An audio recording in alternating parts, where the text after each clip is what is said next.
Hello বন্ধুগণ, এখন আমি সারাদিন উপোসের পরে এখন লুচি আর আলুর দম খাবো। খা বাবা।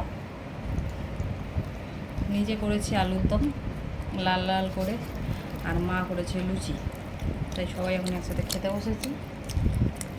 জিজ্ঞাসা করিস কেমন হয়েছে? কেমন হয়েছে বাবা? ভালো। লুচি আলুর দম দুটোই? আলুর দমটা টেস্ট হয়েছে?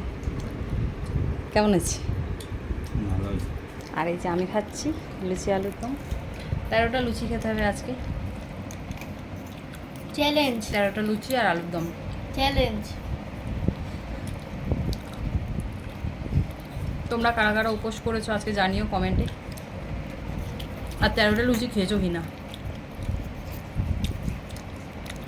আমি সারাদিন ধরে 13টা লুচি খেয়েছি। দুপুর বিকালবেলা দিদির বাড়ি থেকে 5টা লুচি খেয়ে এসেছি, এখন 8টা লুচি খাচ্ছি ছোটো ছোটো করে।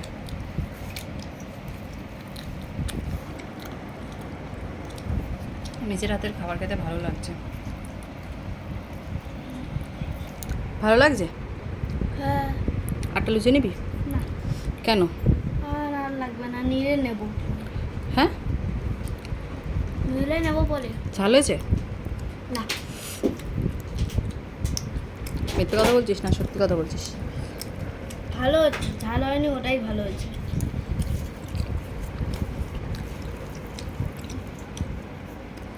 আচ্ছা, সো ঠিক আছে, আজকে আর ব্লগটা বেশি বড় করছি না। সারাদিন আজকে আমার অনেক খাটনি গেছে, ক্লান্ত এখন আমি। সো গুড নাইট, টাটা, শুভরাত্রি। আবার দেখা হবে কালকে সকালবেলা একটা নতুন ব্লগে। ওকে, টাটা।